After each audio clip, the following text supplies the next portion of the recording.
जो भगवान ने हमको दिया है, समस्त जितनी भी योनियां हैं उनमें सबसे श्रेष्ठ योनि और जिसमें हम चाहें तो परमात्मा के धाम तक पहुंच जाएं और चाहे मनुष्यता से भी नीचे गिरते गिरते पशुलोक में चले जाएं। पूरे अवसर हमारे पास हैं। भगवान प्रजापति ने जिस समय मनुष्यों को, राक्षसों को और देवताओं को उपदेश दिया था, उपनिषदों में वर्णन है कि उन्होंने 3 बार द द द शब्द का उद्घोष किया और कहा कि तुम्हारे कल्याण के लिए केवल ये द शब्द ही काफी है। देवताओं से पूछा कि क्या समझ में आया। देवताओं ने कहा कि आपने हमें शब्द दिया है द। द का मतलब हुआ दमध्वम, दमन करो, कंट्रोल करो, नियंत्रण करो, कि जिस ऊंचाई पर पहुंच गए हो, देवता बन गए हो, ऊंचाई पर टिके रहना चाहते हो तो एक ही बात याद रखना कि तुम्हारे अंदर अपने ऊपर नियंत्रण करने की पावर बनी रहे, तभी तुम देवता बने रहोगे। और अगर कंट्रोल गया तो तुम अपनी जगह से नीचे गिरोगे। और नीचे गिरने का मतलब है कि फिर तुम देवता नहीं रह पाओगे। ऊंचाई पर पहुंचना बड़ा कठिन है, लेकिन उससे भी ज्यादा कठिन है ऊंचाई पर बने रहना। और ऊंचाई पर वही आदमी बना रहता है जिसके अंदर खुद पर कंट्रोल करने की पावर हो और आदत बनाए, अपने आप को परखता रहे। ऊंचाई पर तो बहुत लोग चले जाते हैं, टिकता वही है जिसके पास नियंत्रण करने की ताकत है। इसलिए हर दिन व्यक्ति को स्वयं का निरीक्षण करना चाहिए, देखते रहना चाहिए, कहीं मुझसे गलती तो नहीं हो रही। कभी कभी भाग्य मनुष्य को बड़ा पद दे देता है। कोई किसी प्रदेश का बड़ा अधिकारी बन जाएगा, लेकिन जिसको अपने ऊपर कंट्रोल है तो वही टिकेगा। किसी राजा ने एक बहुत पहुंचे हुए व्यक्ति को अपना मंत्री बनाया और लेकर गया झोंपड़ी से। मंत्री बना तो उसने राज्य की काया पलट दी। चाटुकार लोगों की समझ में आया कि इसको गिराओ, तो निंदा, चुगली, आलोचना शुरू कर दी। और सबने ये कहा कि इसको आप देखना कि जब भी ये रात में अपने कमरे में जाता है तो एक संदूक खोलता है और उसको खोल के गर्दन नीचे झुकाए रखता है। ऐसा लगता है कि अपने रुपए गिनता है। राजा ने कहा कि इसको मैं आज ही निकाल दूंगा, एक बार इसका संदूक खुलवाया जाए। सब मिलकर गए, सारे मिनिस्टर साथ में, कमरे का ताला तुड़वा दिया, जाकर संदूक भी खोल लिया। पीछे पीछे वो मंत्री भागता हुआ आया, महाराज क्या हो गया? बोले तलाशी लेनी है तुम्हारी। संदूक खोल के देखा तो उसमें एक जोड़ी पुराना धोती कुर्ता, जिसमें बीच बीच में छेद थे, वो रखा हुआ था। राजा ने पूछा ये क्या है? धन खजाना कहाँ गया जिसको तुम रात दिन देखते हो? 15 मिनट रोज तुम इसको खोल के रात को देखते हो। बोले जी यही मेरा खजाना है। इसको देखते क्यों? बोले अपने को याद कराता हूँ, इतनी ऊंचाई पर तो पहुंच गया, लेकिन अपनी औकात याद रख, यही तेरा धोती कुर्ता, इसे पहन कर आया था तू यहाँ। ऊंचे पद पर बैठने का मतलब ये नहीं है कि मनमानी करे, इसलिए 15 मिनट अपने को याद रखता हूँ कि मुझे यहाँ सेवा करने का मौका मिला है।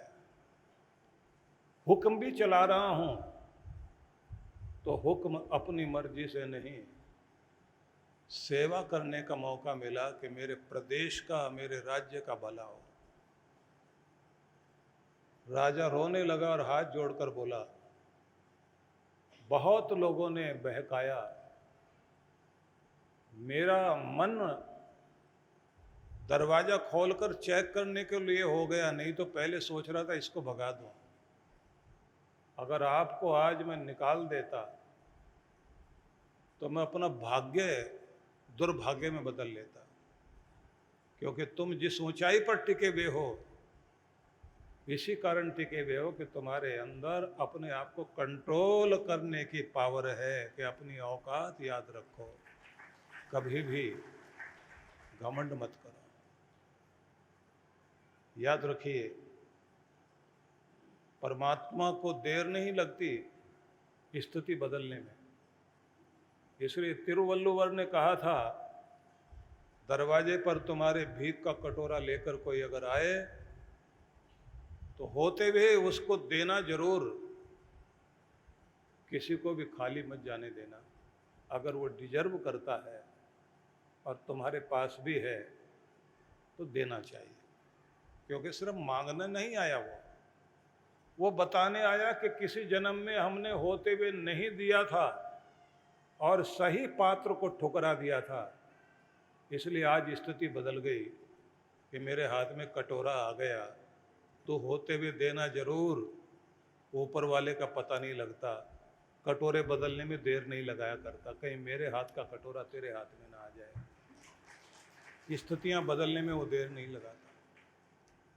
इसलिए जब प्रजापति भगवान ने पूछा देवताओं से कि क्या समझे तुम लोग, मैंने उपदेश दिया। बोले महाराज आपने बहुत बड़ी बात कही कि टिके रहना अपने देवतापन पर, तो एक ही गुण याद रखो, अपने ऊपर कंट्रोल करना सीखो, अपने नियंत्रण को ना खोना।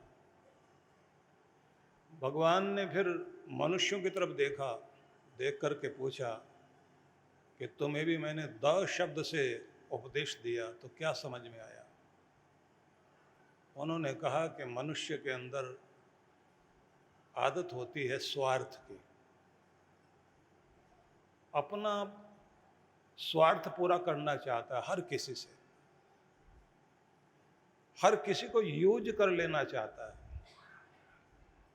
यूज करने के लिए, हर किसी को इस्तेमाल करने के लिए आदमी कोशिश करता है। इस कारण, स्वार्थ के कारण मनुष्य के अंदर की जो मनुष्यता है, इंसानियत है, वो खत्म हो जाती है। आपने हमको कहा द का मतलब हुआ दयध्वम। देवताओं के लिए आपने दमध्वम कहा, कंट्रोल करो। हमारे लिए आपने कहा देना सीखो।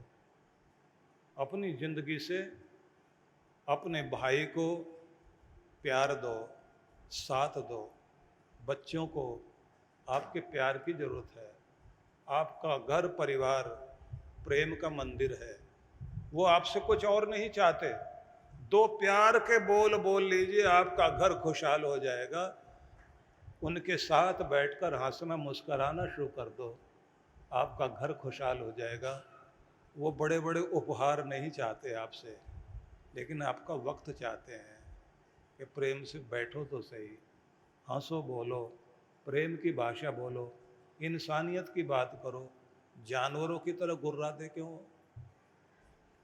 देना सीख जाओगे, प्रेम दो, सौहार्द दो, सहयोग करो, सेवा करो। जो भी कुछ तुम अपनी जिंदगी से दे सकते हो, तो मनुष्य होकर जब देना सीख जाओगे तो फिर मनुष्य नहीं रहोगे, तुम भी देवता बन जाओगे। भगवान ने उनकी बात सुनी, सुन करके कहा कि तुमने उपदेश ठीक समझा। राक्षसों की बारी आई। राक्षसों से भगवान ने पूछा कि मैंने तुम्हें भी कुछ उपदेश दिया? तुमसे भी कहा द द द, तो तुमको क्या समझ में आया? बोले महाराज हमारे पास पावर बहुत है, लेकिन पावर का इस्तेमाल बहुत गलत ढंग से करते हैं। गुस्सा करेंगे, हिंसा करेंगे, चोट पहुंचाएंगे, और अगर हम हंसेंगे भी तो भी किसी के दुख पर हंसेंगे, किसी को नीचा दिखाकर हंसते हैं। हम तो किसी से मिलते भी हैं तो रुलाए बिना नहीं छोड़ते। तो आपने हमको ये कहा दयध्वम दयध्वम दयध्वम, दया करना सीखो। दया करोगे तो तुम राक्षस होकर भी राक्षस नहीं रहोगे। दया धर्म जिसके जीवन में आ जाता है, वो कितना भी बड़ा राक्षस क्यों ना हो, राक्षस नहीं रह पाएगा, वो भी मनुष्य हो जाएगा, उसकी भी तरक्की हो जाएगी।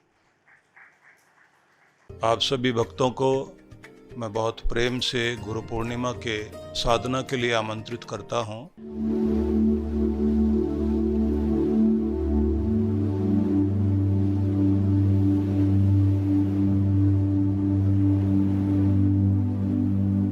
गुरु के दर्शन करने का पुण्य लाभ तो व्यक्ति को मिलता ही है, क्योंकि पूर्णिमा दर्शन करना और पूर्णिमा के अवसर पर आकर के साधना करना और गुरु का आशीष लेना, जिससे हम आत्म विश्लेषण कर सकें, आत्म सुधार कर सकें, नव निर्माण अपने जीवन का कर सकें, और उससे भी कहीं अधिक हमारे ऊपर वह गुरु कृपा हो सके, और उसके बाद इस शक्तिपात का लाभ जरूर लीजिए। तो इसलिए मैं सबको आमंत्रण दे रहा हूँ, आप अवश्य पधारें। आप सभी के लिए मंगल कामना करता हूँ। परम पूज्य श्री सुधांशु जी महाराज के पावन सानिध्य में ब्रह्मलोक आश्रम में श्री कैलाश मानसरोवर निर्माण हेतु भक्ति सत्संग दिनांक 10 और 11 जून। कार्यक्रम की रूपरेखा: 10 जून रायपुर नगर, शाम 5 से 7 बजे आशीर्वचन। स्थान: Pandit Deendayal Upadhyay auditorium, science college, GE road, Raipur, Chhattisgarh. 11 जून ब्रह्मलोक आश्रम, प्रातः 8:30 से 12 बजे गुरुदर्शन, चरण पादुका पूजन एवं आशीर्वचन। स्थान: ब्रह्मलोक आश्रम, ग्राम परसदा, कुम्हारी, दुर्ग। आयोजक: विश्व जागृति मिशन, छत्तीसगढ़ मंडल। परम पूज्य श्री सुधांशु जी महाराज के पावन सानिध्य में गुरु पूर्णिमा महोत्सव। गुरुदेव करुणा सिंधु करुणा कीजिए। 16 से 17 जून 2023। कार्यक्रम की रूपरेखा: दिनांक 16 जून सत्संग, प्रातः 10 से 12 बजे, सायं 5 से 7 बजे। दिनांक 17 जून गुरु दर्शन, गुरु पूजन एवं सत्संग, प्रातः 9:30 से 12:30 बजे। सत्संग स्थल: गणेश कला क्रीड़ा रंगमंच, नेहरू स्टेडियम के नज़दीक, स्वार गेट, पुणे 42। आयोजक: विश्व जागृति मिशन, पुणे मंडल। संपर्क सूत्र: आप सभी इस कार्यक्रम में सादर आमंत्रित हैं। परम पूज्य श्री सुधांशु जी महाराज के पावन सानिध्य में गुरु पूर्णिमा महोत्सव।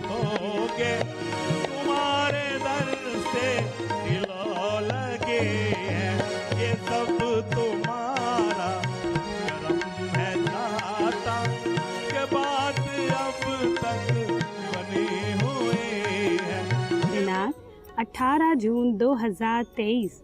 समय: प्रातः 10 से 1 बजे, सत्संग स्थल वरदान लोकाश्रम काजूपाड़ा, घोड़बंदर ठाणे रोड, मीरा रोड पूर्व, जिला ठाणे। आयोजक विश्व जागृति मिशन मुंबई मंडल।